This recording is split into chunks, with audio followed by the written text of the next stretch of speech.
அன்பின் இரட்சகர் இயேசு கிறிஸ்துவின் நாமத்தில் வாழ்த்துக்கள். இந்த நாளிலே ஏசாயா 10ஆம் அதிகாரத்தை நாம் தியானிக்கப் போகிறோம். முதல் 4 வசனங்களிலே ஏழைகளை ஒடுக்குகிற அமைப்புகளை குறித்து, அவைகளை இந்த உலகத்தை ஆளுகிற மிகப்பெரிய நியாயாதிபதியாகிய ஆண்டவர் நடக்கிற நீதி நியாயங்களை, நியாய தீர்ப்புகளை பின்னிருந்து கவனிக்கிறார் என்கிறது போல ஏசாயா முதலிலே தொடங்குகிறதை பார்க்கிறோம். ஏழைகளை வழக்கிலே தோற்க பண்ணவும், என் ஜனத்தில் சிறுமையானவர்களிடத்தில் நியாயத்தை புரட்டவும், விதவைகளை சூறையாடவும், திக்கற்ற பிள்ளைகளை கொள்ளையிடவும், அநியாயமான தீர்ப்புகளை செய்கிறவர்களுக்கும் கொடுமையான கட்டளைகளை எழுதுகிறவர்களுக்கும் ஐயோ! விசாரிப்பின் நாளிலும் தூரத்திலிருந்து வரும் பால் கடிப்பின் நாளிலும் நீங்கள் என்ன செய்வீர்கள்? உதவி பெறும்படி யாரிடத்தில் ஓடுவீர்கள்? உங்கள் மகிமையை எங்கே வைத்து விடுவீர்கள் என்று அதற்கு கீழாக சமுதாயம் இப்படிப்பட்டவர்களால் இத்தனையாய் பாதிக்கப்பட்டிருக்கிறது என்பதை ஏசாயா குறிப்பிடுகிறதை பார்க்கிறோம். இன்றைக்கு ஏழைகள் உலகத்தில் பல நிலைகளில் ஒடுக்கப்படக்கூடியவர்களாக காணப்படுகிறார்கள். அதிகாரம் பெற்றோர் உருவாக்கி வைத்திருக்கிற சில அமைப்புகளை நாம் பார்க்கிறோம். ஏழைகளை ஒடுக்கி வசதி படைத்தோரினுடைய ஆளுகைக்கு களம் அமைப்பவைகளாக அவைகள் விளங்குகிறத.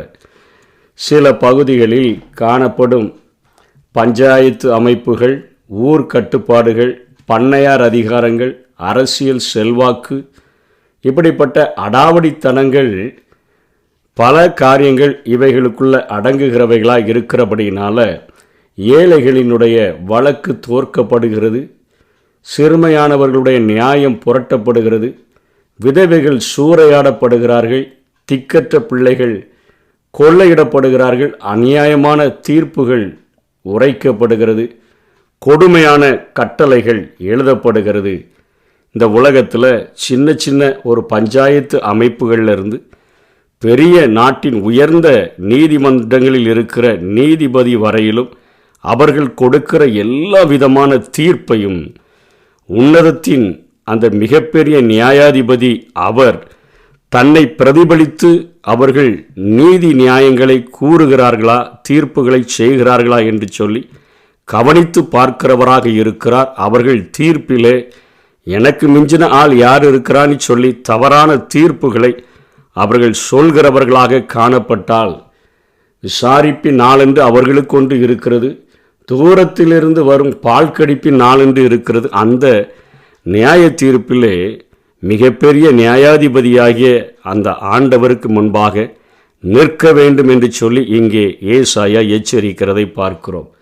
அதனைத் தொடர்ந்து ஆண்டவர் சொல்லுகிறார், தன்னுடைய பிள்ளைகள் தனக்கு கீழ்ப்படிய வேண்டும் என்று சொல்லி அவர் விரும்புகிறார். அவரால் பிரித்தெடுக்கப்பட்டு, அவரால் கழுவி சுத்திகரிக்கப்பட்டு ரட்சிப்பை அடைந்த பிள்ளைகள், அவரால் இந்த உலகத்தில் முத்திரையாக அவருடைய வாசனையை வெளிப்படுத்தும்படியாக வைக்கப்பட்ட பிள்ளைகள் அவருக்கு கீழ்ப்படிந்து நடக்க வேண்டும் என்று விரும்புகிறார்.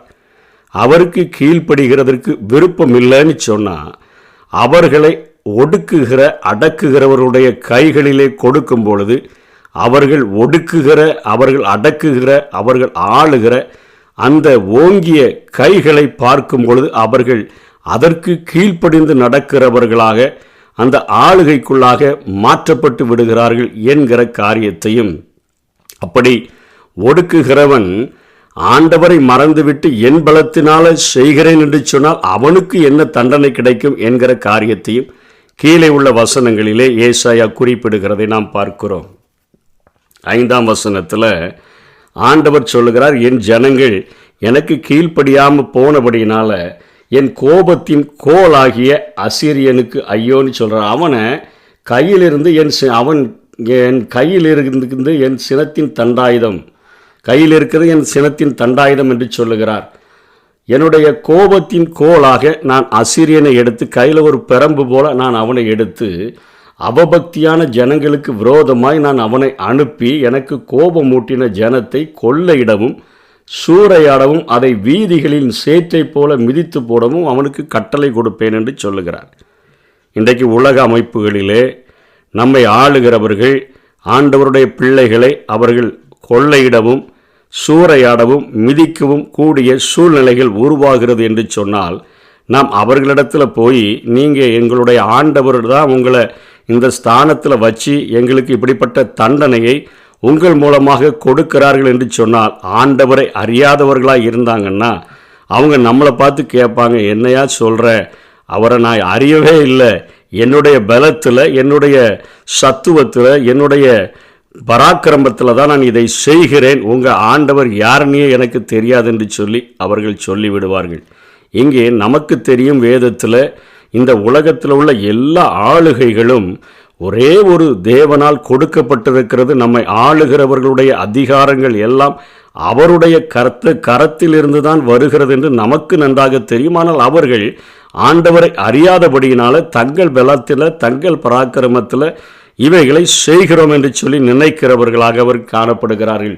அதனால தான் 7ஆம் வசனத்தில் இங்கே ஏசாயா சொல்லுகிறார், ஆண்டவர் தான் அவங்கள அனுமதித்தார், ஆனால் அவனோ அப்படி எண்ணுகிறதும் இல்லை, அவன் இருதயம் அப்படிப்பட்டதை நினைக்கிறதும் இல்லை. அநேகம் ஜாதிகளை அழிக்கவும் சங்கரிக்கவுமே தன் மனதிலே நினைவு கொள்ளுகிறான் என்று ஏசாயா சொல்லுகிறார். ஒரு பெரம்பெடுத்து 2 போடு போட்டால் என்னுடைய ஜனங்கள் திருந்துவார்கள்னு சொன்னால், நீ அவர்களை அழிக்கணும் சங்கரிக்கணும் நீ நினைக்கிறதுனால உனக்கு ஐயோ என்று சொல்லி அவனுடைய மேட்டிமையான எண்ணங்களை குறித்தும் கொஞ்சம் ஆண்டவருடைய கோல், அதாவது கோபத்தின் கோலாக இருந்த அசீரியன், அவன் ஆண்டவரை நினைக்காம அவன் என்ன செய்கிறான் என்கிற காரியத்தை கீழே சொல்கிற, என் பிரபுக்கள் அனைவரும் ராஜாக்கள் அல்லவோ, அதனால தான் ரப்சாக்கே ராஜா போல பேசுகிறதை நாம் பார்க்கிறோம் எசேக்கியாவின் நாட்களிலே. அதே போல அவன் அநேக பட்டணங்களை அவன் பிடித்ததை தன்னுடைய பராக்கிரமத்தை குறித்து சொல்லுகிறான். கல்னோ பட்டணம் கர்மேசை போலானதில்லையோ, அதே போல கீழே சொல்லுகிறான், ஆமாத் அர்பாத்தை போலானதில்லையோ, சமரியா தமஸ்குவை போலானதில்லையோ, எருசலேமையும் சமாரியாவையும் பார்க்கிலும் விசேஷித்த சிலைகள் உள்ள விக்கிரக ராஜ்யங்களை என் கை கண்டுபிடித்திருக்க, நான் சமாரியாவுக்கும் அதன் விக்கிரகங்களுக்கும் செய்தது போல் எருசலேமுக்கும் அதன் விக்கிரகங்களுக்கும் செய்யாமல் இருப்பனோ என்று சொல்லுகிறான். அவன் அந்த நாட்களிலே, அவர்கள் வாழ்ந்த நாட்களிலே, அவர்களுடைய யுத்தத்திலே தெய்வத்தையும் முக்கியத்துவம் வாய்ந்ததாக பயன்படுத்தினார்கள்.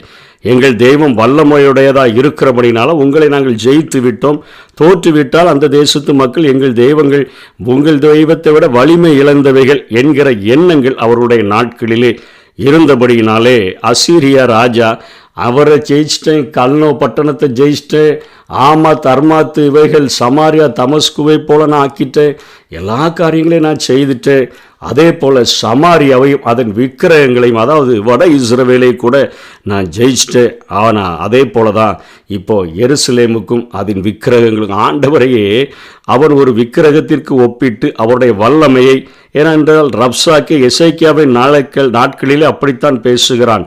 ஜனங்களிடத்தில் ஒரு மந்திர ஆலோசனையினால் யுத்தத்தை ஜெயிக்கலான்னு சொல்லி உங்களை எசேக்கியா நம்ப பண்ணுவான், மோசம் போக்க பார்ப்பான், அதற்கு கீழ்ப்படிய வேண்டாம் என்று சொல்லித்தான் ரப்சாக்கே பேசுகிறான்.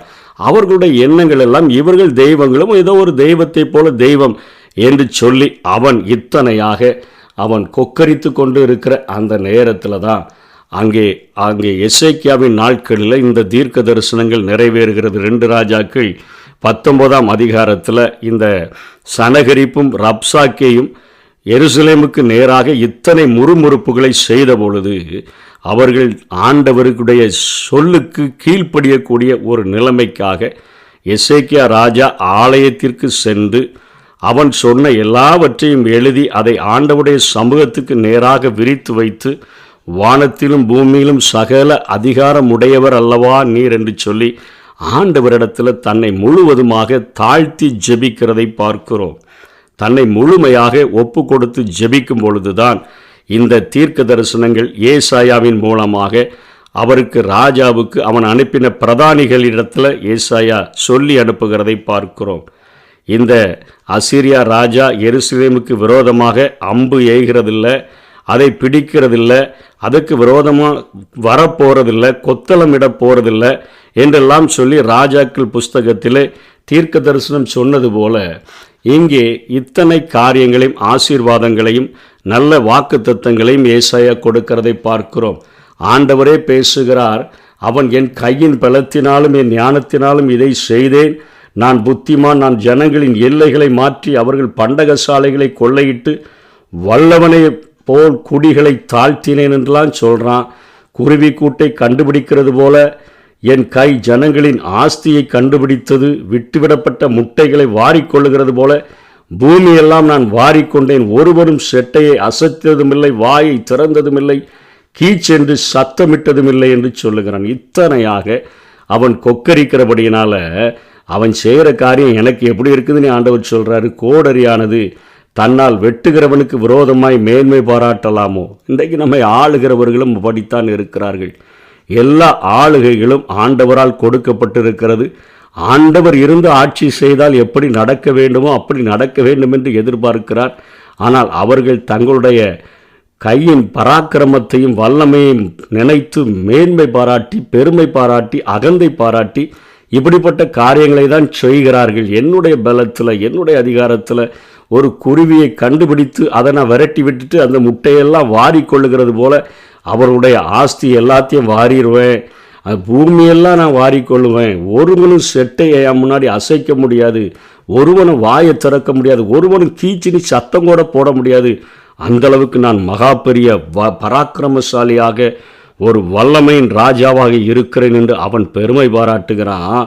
அங்கே ராஜாக்கள் சொல்லும்போது ஆண்டவர் சொல்கிறாரு, அவனை நான் ஒரு கொரட்டை போட்டு நான் இழுத்து அவன் தேசத்துக்கு திருப்பி கொண்டு போயிடுவேன் அப்படின்னு சொல்லிட்டு ராஜாக்களின் புஸ்தகத்தில் ஆண்டவர் ஒரே ஒரு தூதனை அனுப்பி கிட்டத்தட்ட ஒரே நாளில் 1,85,000 போர் சேவகர்கள் வீழ்ந்து விழும்படியாக ஆண்டவர் செய்தபொழுது அவன் எருசலேம் பட்டணத்தை அவன் பிடிக்க முடியவில்லை. அவன் செத்த முகமாய் சனகரிப் தன்னுடைய தேசத்துக்கு திரும்பி போனான். அவன் நினிவேயில் இருக்கும் பொழுது அவன் கொலை செய்யப்பட்டான் என்று சொல்லி பார்க்கிறோம். 17ஆம் வசனத்தில் இஸ்ரவேலின் ஒளியானவர் அக்கினியும் அதன் பரிசுத்தர் அக்கினி ஜுவாலையுமாகி ஒரே நாளில் அவனுடைய முட்செடிகளையும் நெரிஞ்சில்களையும் தகித்து போட்டு அவனுடைய வனத்தின் மகிமையையும் அவனுடைய பயிர் நிலத்தின் மகிமையையும் உள்ளும் புறம்புமாய் அழிய பண்ணுவார். கொடி பிடிக்கிறவன் களைத்து விழுவது போலாகும் என்று சொல்லி இங்கே ஆண்டவர் தன்னுடைய ஜனங்கள் தங்களை தாழ்த்தி தங்கள் பொல்லாத வழிகளை விட்டு திரும்பி அவர்கள் தேவ சன்னிதானத்தில் விழும் பொழுது, ஆண்டவரே நாங்கள் உமக்கு செவி கொடுக்கிறோம், உம்மிடத்தில் நாங்கள் மனம் பொருந்தி விடுகிறோம் என்று சொன்னால் ஆண்டவர் அவர்களுடைய வாழ்க்கையிலே அவருடைய கோபத்தின் கோலாக பயன்படுத்தின அசீரியாவை குரட்டை போட்டு இழுத்துட்டு போய் அவரை அழித்து விடுகிறவராக இருக்கிறார் என்கிற காரியத்தை இங்கே ஏசாயா தன்னுடைய ஜனங்களுக்கு ஒரு நற்செய்தியாக குறிப்பிடுகிறதை பார்க்கிறோம். ஆகவே தான் தொடர்ந்து சொல்லுகிறார் 24ஆம் வசனத்தில், ஆகையால் சீயோனில் வாசமாயிருக்கிற என் ஜனமே, அசீரியனுக்கு பயப்படாதே, அவன் உன்னை கோலால் அடித்து எகிப்தியரைப் போல் தன் தண்டாயுதத்தை உன்மேல் ஓங்குவான். தண்டாயுதம் என்பது தடியை குறிக்கிறது. ஆனாலும் இன்னும் கொஞ்ச காலத்துக்குள்ளே என் உக்கிரகம் அவர்களை சங்கரிக்கப் போகிறதினால் என் கோபமும் தீர்ந்து போம் என்று சேனைகளின் கர்த்தராகிய ஆண்டவர் சொல்லுகிறார். ஓரேப் கண்மலை அண்டையிலே மீதியானியர் வெட்டுண்டது போல், அதாவது ஓரேப் என்கிற கண்மலையிலே ஓரேப் என்கிற ராஜா வெட்டப்பட்டது போல, கிதியோனால கொலை செய்யப்பட்டது போல சேனைகளின் கர்த்தர் அவன் மேல் ஒரு சவுக்கை எலும்பி வர பண்ணி எகிப்திலே தமது கோலை கடலின் மேல் ஓங்கினது போல் அதை அவன் மேல் ஓங்குவார். அந்நாளிலே உன் தோளி நின்று அவன் சுமையும் உன் கழுத்தினின்று அவன் நுகமும் நீக்கப்படும். அபிஷேகத்தின் நுகம் முறிந்து போம் என்று சொல்லுகிறார். அபிஷேகத்தின் நுகம் முறிந்து போம் என்று சொல்லி, இந்த yoke will be broken because you have grown so fat என்று சொல்லி, நீ ஆண்டவருக்குள்ளாக வளர வளர, ஆண்டவருக்குள்ளாக பெருக பெருக, ஆண்டவருக்குள்ளாக வேரூன்ற அவன் மேல் உன் மேலே வைத்த நுகம் முறிந்து விழுந்து போகும் என்று சொல்லி ஆண்டவர் அவர்களுக்கு ஒரு ஆசீர்வாதமான வார்த்தைகளை கொடுத்துட்டு கீழே உள்ள வசனங்கள் எல்லாம் அநேக காரியங்கள் சொல்லப்படுது. அவன் எப்படி வருவான், சாத்தானுடைய தந்திரங்கள் நமக்கு தெரியாதவைகள் அல்லவே என்பது போல இந்த புவியியல் இடக்குறிப்புகள், அதாவது எருசலேமுக்கு அவன் எந்த வழியாய் வருவான், ஆயாத் எருசலேமின் வடக்கே ஒரு 15 மைல் தூரத்தில் மிக்ரோன் மிக்மாஸ் எல்லாம் எருசலேமை சுற்றி வடக்கு பகுதியில் அமைந்திருக்கக்கூடிய பட்டணங்களாக கேபா, ராமா, அவைகள் எருசலேமுக்கு வடக்கில் 6 மைல் தொலைவில் இருக்கக்கூடிய பட்டணங்கள். கிபியா, அப்புறம் ஆனதோத்தே 3 மைல் தொலைவில் இருக்கக்கூடிய பட்டணம். இது எரேமியாவினுடைய ஊராக. லாயிஸ் பாலஸ்தீனத்திற்கு வடக்கில் இருக்கக்கூடியதாக. மத்மேனா எருசலேமின் வடக்கின் கழிவுகள் போகிற இடமாக. கேபின் எருசலேமின் வடக்கில் உள்ள நகரமாக. நோப் எருசலேமின் அருகில் அமைந்துள்ள, மிகவும் அருகில் அமைந்துள்ள இடமாக இருக்கிறது. அவைகளின் வழியாகத்தான் சத்துருவான் இடத்துக்கே வருவான்னு சொல்லி ஒரு அழகான டிராயிங்கையே போட்டு எசேக்கியா ராஜாவுக்கு ஆண்டவர் ஏசாயாவின் மூலமாக கொடுக்கிறார். இந்த வழியாகத்தான் வந்து சாத்தான் உன்னை மிரட்டுகிறதற்கு வருகிறது போல அசிரியா வருவான். கணவாயை தாண்டி கேபாயில் பாளையம் இறங்குகிறார்கள். ராம அதிர்கிறது. இவைகள் எல்லாம் நடந்தால் என்ன? ஆனாலும் ஒரே ஒரு ராத்திரியில் நான் ஒரு தூதனை அனுப்பி 1,85,000 பேரை நான் அழித்து விடுவேன் என்று சொல்லுகிற ஒரு அருமையான ஆசீர்வாதத்தை இங்கே ஏசாயாவின் மூலமாக எசேக்கியா ராஜாவுக்கு கட்டளையிட்டு மிகப்பெரிய ரட்சிப்பை அந்த தேசத்துக்கு ஆண்டவர் அருளி செய்தார். இந்த பின்னாட்களிலே இதே காரியங்கள் அந்த 1000 வருட அரசாட்சிக்கு முன்பாக நடக்கக்கூடிய அர்கமதான் யுத்தத்தையும் கிட்டத்தட்ட குறிக்கிறதாக இருக்கிறது. அதாவது யோசபாத்தின் பள்ளத்தாக்கிலே நடைபெறுகிற மிகப்பெரிய ஒரு யுத்தமாக இவைகளை அதனுடைய நிழலோட்டமாகவும் இங்கே ஏசாயா குறிப்பிடுகிறார். அந்நாட்களிலே அவர்களுடைய அந்த நுகமானது எடுக்கப்படுகிறது போல அவன் நாளிலே உன் தோளினின்று அவன் சுமையும் உன் கழுத்தினின்று அவன் நுகமும் நீக்கப்படும், அபிஷேகத்தின் நுகம் முறிந்து போம் என்று சொல்லுகிறாரே. இந்த வழியாகத்தான் ஆண்டவராகிய இயேசு கிறிஸ்துவினுடைய 2ஆம் வருகையில் அவரோடு கூட யுத்தம் பண்ணும்படியாக வருவார்கள். ஆண்டவர் இதோ சேனைகளின் கர்த்தராகிய ஆண்டவர் 33ஆம் வசனத்தில் தோப்புகளை பயங்கரமாய் வெட்டுவார். ஓங்கி வளர்ந்தவைகள் வெட்டுண்டு மேட்டிமையானவைகள் தாழ்த்தப்படும். அவர் காட்டின் அடர்த்தியை கோடரியினாலே வெட்டி போடுவார். மகத்துவமானவராலே லீபனோன் விழும். எல்லா மகத்துவமானவரால் எல்லா இந்த தேசத்தினுடைய பெருமைகளும் வீழ்த்தப்பட்டு அவரே இந்த பூமியை ஆட்சி செய்கிறவராக இருப்பார் என்று சொல்லி இங்கே ஏசாயா சொல்லி முடிக்கிறதை பார்க்கிறோம். இன்றைக்கு இந்த அதிகாரத்திலிருந்து நம்ம கற்றுக்கொள்ள வேண்டிய காரியம், தமது ஜனம் என தெரிந்து கொண்டு ரட்சிப்பை அருளி செய்த ஜனங்களுக்கு ஆண்டவர் எச்சரிப்புகளை தன்னுடைய வசனங்களின் மூலமாக, தன்னுடைய ஊழியர்களின் மூலமாக அனுப்பி அவர்கள் பேசுகிறார். அவருடைய சத்தத்துக்கு நாம் செவி கொடுத்தால் நமக்கு ஆசீர்வாதம். நம்ம அசட்டை செய்யும் பொழுதும் ஆண்டவர் இந்த உலகத்தின் ஆளுகைக்குள்ளாக, இந்த உலகத்தினுடைய அடிமைத்தனத்துக்குள்ளாக நம்மை ஒப்பு கொடுத்து விடுகிறார். ஆகவே நம்ம சிந்தித்து பார்த்து, அழைக்கப்பட்ட அழைப்புக்கு நான் பாத்திரவானா நடக்கிறேனா? என்னுடைய வாழ்வின் மூலமாக மற்றவர்கள் இயேசு கிறிஸ்துவை அறிந்து கொள்ளுவார்களா, அல்லது என் வாழ்க்கையின் மூலமாக மற்றவர்கள் தூஷிப்பார்களாக என்று ஆராய்ந்து பார்த்து செவி கொடுக்க சேர்வதே நலம் என்கிற அந்த காரியத்திலே ஆண்டவருக்கு கீழ்ப்படிந்து வாழுவோம். ஆண்டவருக்கு கீழ்ப்படிந்து வாழ்கிறத போல லகுவான காரியம் வேற எதுவும் இல்லை. ஆண்டவருக்கு கீழ்ப்படியலைன்னா இந்த உலகத்தினுடைய ஆளுகைகளுக்கும் அடிமைத்தனங்களுக்கும் உட்பட்டு நாம் அவர்களால் மிரட்டப்படுவோம், மிதிக்கப்படுவோம். அப்படிப்பட்ட கிருபைகளை தேவன் நமக்கு தந்தருள்வாராக. ஆமென். கற்று தந்து நடத்துகிறீர், கண்டித்து உணர்த்தி போதிக்கிறீர். ஆவியானவரே, தூய ஆவியானவரே, கற்று தந்து நடத்துகிறீர், கண்டித்து உணர்த்தி போதிக்கிறீர். ஆவியானவரே, தூய ஆவியானவரே,